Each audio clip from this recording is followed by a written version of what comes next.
Have you ever wondered why so many people feel hollow, even when their lives seem full? There's a silent script that governs them, a quiet doctrine etched not in ink, but in expectation. It begins before you speak your first words, when the world whispers into your unconscious, "This is who you must become to be loved. This is what you must desire to be accepted." The greatest lie ever sold is not a single deception. It is a symphony of subtle manipulations that convinces you that your worth must be earned, your identity manufactured, your emotions regulated for the comfort of others. Society doesn't chain you with iron. It doesn't need to. It controls you through the invisible web of psychological conditioning, by shaping your instincts, muting your rage, and turning your wounds into consumer opportunities.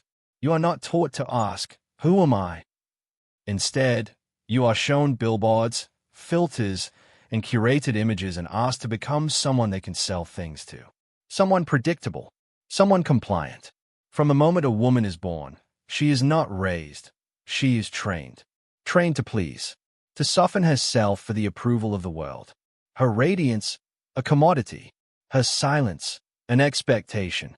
She is praised not for the authenticity of her soul, but for how well she hides it behind smiles and seduction, behind submission and social graces. Her fury is labeled hysteria. Her boundaries, selfishness. Her desire for sovereignty is recast as arrogance. And the man, he is not spared either. He is forged in the furnace of performance, taught that his value lies in dominance, in conquest, in detachment. Emotion is weakness. Vulnerability is failure. He is carved into a weapon, admired for how little he needs and how much he takes. But beneath the armor, he bleeds in silence, haunted by the love he cannot express, starving for connection in a world that worships masks. This is not evolution. It is erosion. Erosion of the soul in favor of the socially acceptable. The lie is not just that you must follow the rules. It's that these rules serve your good. But they don't. They serve control. They serve industry. They serve tradition masquerading as virtue. And the control is subtle, psychological, elegant in its deception. Because the lie wears the mask of freedom. You can be anything, it says, as long as you stay inside the lines. The girl is told she is free to become powerful, but only if her power is palatable. The boy is told he is free to be emotional, but only if those emotions are stoic enough not to threaten the status quo. But here's the raw truth. The status quo is afraid of your fire. It fears the woman who reclaims her sexuality without shame. It fears the man who cries without apology. It fears the soul that has burned down the false self and emerged naked, wild, sovereign. Because that kind of soul cannot be bought, bullied, or broken. That kind of soul is dangerous. And so, you are taught to suppress what makes you dangerous. You are handed labels like candy, good girl, real man, strong, nice, successful, agreeable. And every label you accept, every role you perform, slowly kills the untamed parts of you. You start living not as who you are, but as who they want you to be. You trade your truth for approval, your freedom for security, your soul for a seat at their table. But the table is a lie, too. It promises you belonging, but only if you betray yourself to sit there. It promises you love, but only if you dull your edges, make yourself smaller, more digestible. It promises you happiness, but only if you keep running, faster, harder, toward goals that were never yours to begin with. Somewhere deep inside, you know this. You felt the ache, the quiet grief, the sense that something sacred has been stolen. And you've wondered why your success tastes like ash, why your relationships leave you lonelier, why your reflection in the mirror feels like a stranger wearing your skin. It's because the greatest lie ever sold wasn't meant to give you answers. It was meant to keep you asking the wrong questions. Questions like, how can I be enough for them? Instead of, why have I abandoned myself for their acceptance? When the soul forgets itself, it looks for identity in mirrors made of glass and pixels. It searches for worth in the eyes of lovers who never learned to see. It seeks validation in followers, paychecks, designer names, and scripted lifestyles. But what it truly seeks is liberation, from the narrative, from the mask, from the lie. And that liberation does not come gently. It arrives through crisis, through rupture, through the breaking down of everything false. It begins when you ask the question that terrifies the system: who am I beneath all I was told to be? Because when you ask that, you wake up. When a soul begins to awaken, the world does not rejoice. It resists. Because every system of control, be it cultural, political, familial, or romantic, depends on your continued sleep. And when you stir, even slightly, you disturb the illusion others have sacrificed themselves to preserve. The lie doesn't just live in the media or institutions. It lives in your relationships, in the subtle, unspoken agreements you make to be loved, agreements that say, I will not speak too loudly. I will not want too much. I will not show my anger, my desire, my wildness, if it makes you uncomfortable. And in return, you are given conditional affection, approval, a semblance of belonging. But love that requires your silence is not love. It is a transaction. And the price is your soul. So many women have internalized this exchange. They do not even recognize the voice in their head as foreign. The one that says, be quieter, be nicer, be smaller, don't scare him, don't outshine her, don't be too much. They believe it is their own voice. But it is not. It is the echo of centuries of domestication, of a long war waged on the feminine essence, repackaged as empowerment that is really just assimilation. And men, they are groomed to be blind, not to feel, but to perform, to see the feminine not as sacred, but as something to conquer or fix or own. They are not taught how to hold space, only how to take it. Their worth is measured in external metrics: strength, income, dominance, control, not in their capacity for self-awareness or tenderness or truth. This is not about blaming one gender. It's about unmasking the deeper architecture of control that lives beneath both. The collective lie is that we are incomplete without each other, and yet unworthy of each other unless we mutilate who we are. This is how the system sustains itself, by keeping men and women at war, both internally and relationally. The feminine is taught to doubt her own power. The masculine is taught to fear his own heart. And the resulting dynamic is one of hunger, not harmony. Desperation, not devotion. You can see it in the dating world, a theater of emotional suppression and ego projection. He pretends not to care, to prove he has options. She pretends not to want, to protect herself from pain. They dance, not in truth, but in tactics. Ghosting, gaslighting, withholding, testing. It is a battlefield dressed up in beauty filters and self-help jargon. What no one says out loud is that underneath all of it is terror. The terror of being seen. The terror of being rejected when unmasked. The terror of discovering that you are not enough, or worse, that you are far more than anyone around you can handle. And so, you dim. You adapt. You mimic what works, even if it slowly kills you. You learn the game. You play to win. But the prize is loneliness. Because anything won through performance can never feed the soul. It can only sustain the ego. And the ego, when left unexamined, becomes a prison. The Stoics knew this. Seneca once said, "We suffer more in imagination than in reality." He was speaking to the illusions we build.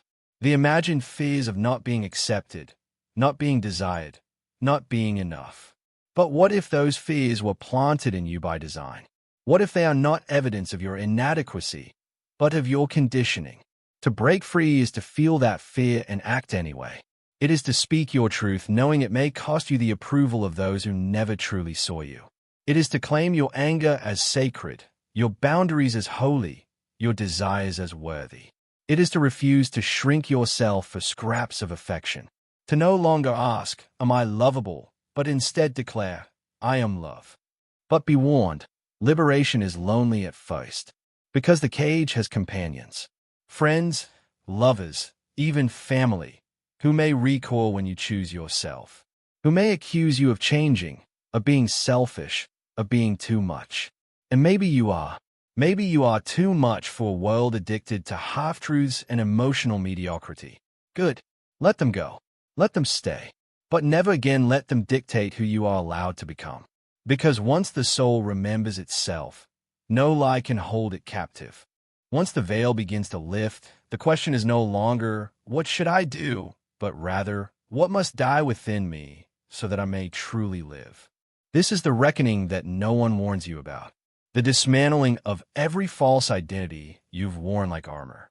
The moment when comfort becomes suffocating and the masks begin to rot from the inside out. It is not a polite evolution. It is a violent return, a sacred undoing, because the soul cannot rise until the persona collapses. And collapse it will. You'll notice it in your conversations. Small talk becomes unbearable. Your laughter feels forced. You say yes when your gut screams no, and the dissonance splits your chest open. The world around you keeps spinning. Parties, promotions, promises of the good life, but it all starts to feel like noise. Because something deeper is waking in you. Something ancient. Something raw. The voice you silenced for years is no longer whispering. It is roaring. This voice does not care about being liked.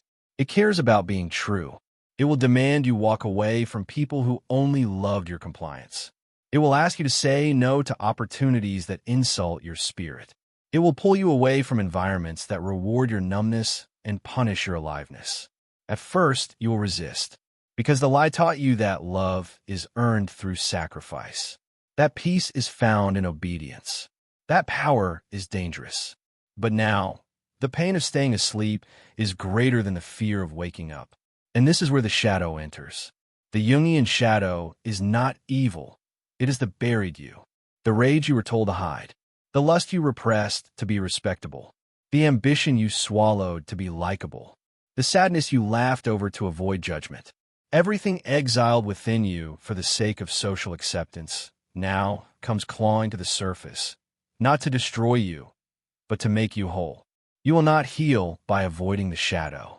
You will heal by integrating it, by saying to the part of you that was never allowed to exist, I see you. You're mine. You belong here. This is the secret power of the awakened human. Radical self-ownership. No more blame. No more projection. Just truth. This is what I feel. This is what I want.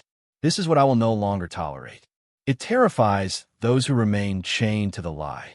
Because when one person awakens, they shine a light on everyone else's slumber. They become a mirror, a disruption. The sleeping will try to pull you back down, not out of malice, but because your freedom exposes their cage. Do not return, even when it feels easier to play small, even when it means being misunderstood, even when it means walking alone, because the path of individuation, the becoming of your true self, is not a group project. It is a sacred solitude, and in that solitude, you begin to remember your sovereignty. You are not your trauma. You are not your titles.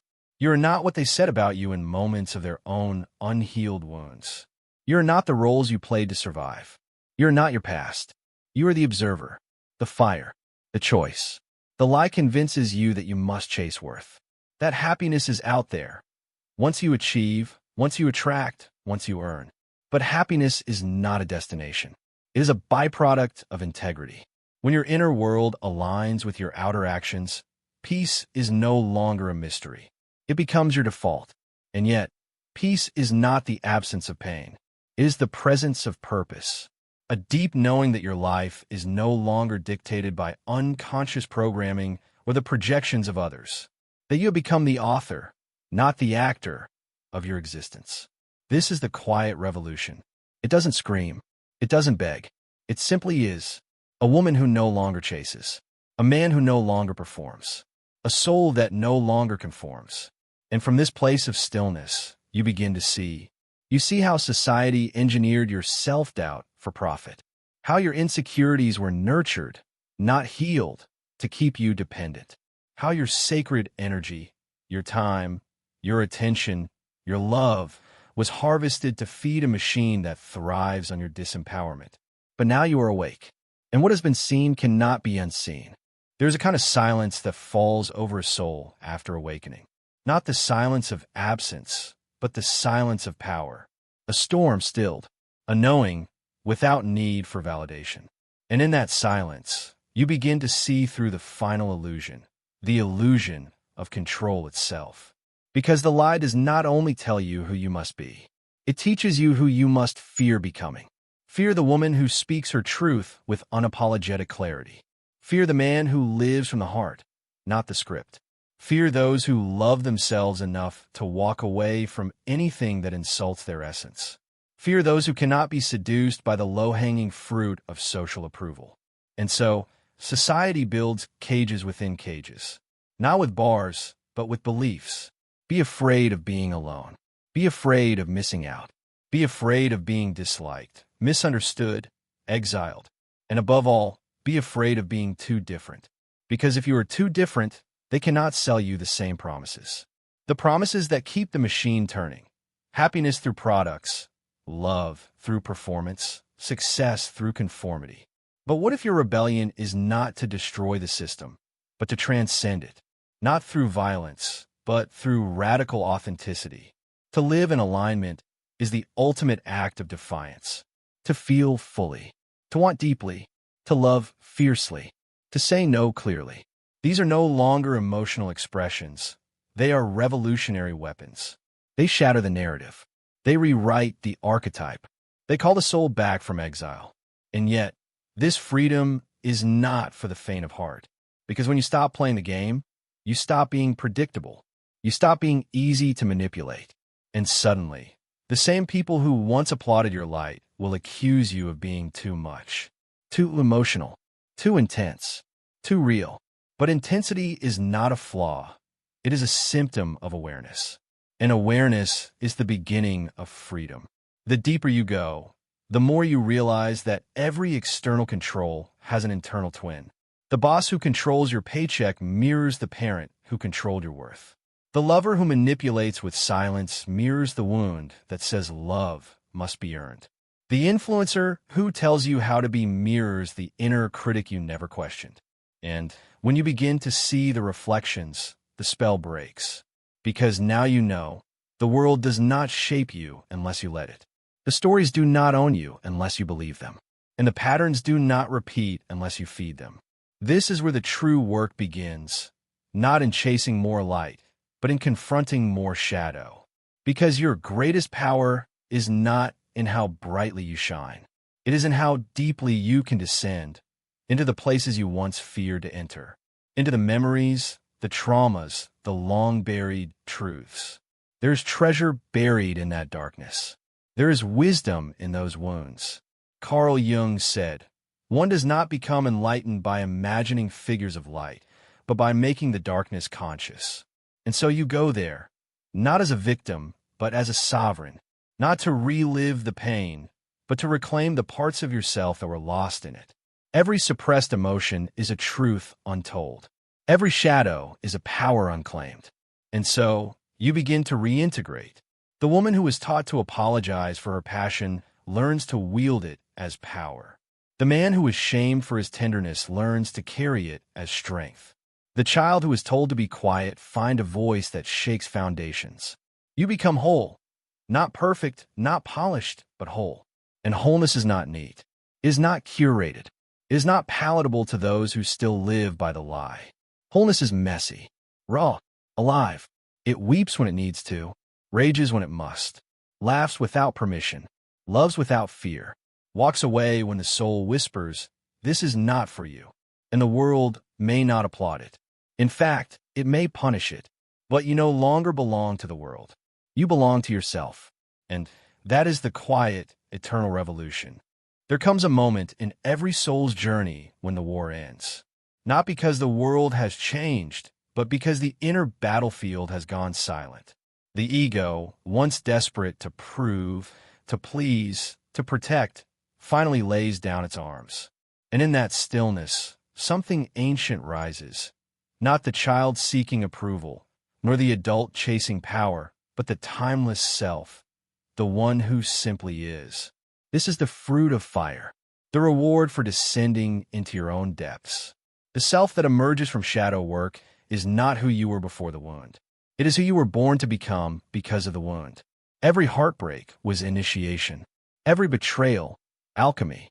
Every rejection, redirection. You do not grow by avoiding pain. You grow by absorbing it into your purpose. This is what society could never commodify. the soul forged in the flames of its own suffering. It is the soul that stops seeking and starts seeing. Seeing through the illusions. That success equals self-worth. That constant companionship means you're lovable. That performing happiness is the same as feeling it. These illusions fall away when your center is no longer external. When validation is not your compass, but your echo. And then you begin to move differently. You walk into rooms with a calm that cannot be faked. You listen more than you speak, because your truth no longer needs defense. You love without attachment, because love is no longer a transaction. It's an expression. You don't chase. You don't beg. You don't explain your worth to anyone too blind to see it. Because now you know, and those who know no longer perform. They embody. Their very presence challenges every lie others still live by. That's why you may notice something peculiar. The more whole you become, the more others project their unhealed parts onto you. The freer you are, the more they'll try to cage you with their fear. Don't take it personally. It's not about you. It's about what you reflect. Most people are not afraid of you. They are afraid of what your authenticity makes them feel about themselves. Your truth confronts their conformity. Your boundaries expose their lack of self-respect. Your joy without permission threatens their emotional poverty. But you're no longer here to make others comfortable. You're here to be true. And truth does not always comfort. Sometimes it severs. Sometimes it burns. But always it frees. This is why the fully awakened woman is so feared. Not because she is cruel, but because she is clear. You cannot guilt her. You cannot manipulate her with scarcity. You cannot bait her with breadcrumbs or fool her with status. She has fed herself enough times in the dark to never again beg for light. And the fully awakened man, he is not loud. He does not flex his power. He contains it. He walks with stillness, not swagger. He does not chase approval because he has made peace with solitude. He does not dominate others because he has mastered himself.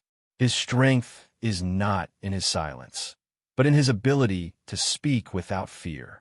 When these two energies meet, whether within one person or between two, they do not complete each other. They recognize each other. Recognition, not need. Depth, not dependency. Love, not leverage. This is the space beyond the lie. The space where soul meets soul without armor. Where attraction is not based on lack, but resonance. Where intimacy becomes a mirror, not a mask. And in that space, everything changes. Relationships stop being power struggles and become portals for healing. Work stops being performance and becomes purpose. Identity stops being something you chase and becomes something you reveal. And life, finally, stops being a maze and becomes a mirror. Because when the greatest lie is dismantled, the greatest truth is revealed. You were never broken. You were simply buried beneath the layers of expectation. Beneath the roles and rewards and rehearsed personas. Beneath the trauma and triumph. There you were all along, untouched, unbought, unbent. The soul, sovereign, and now at last free. The woman who knows her worth doesn't chase. She chooses.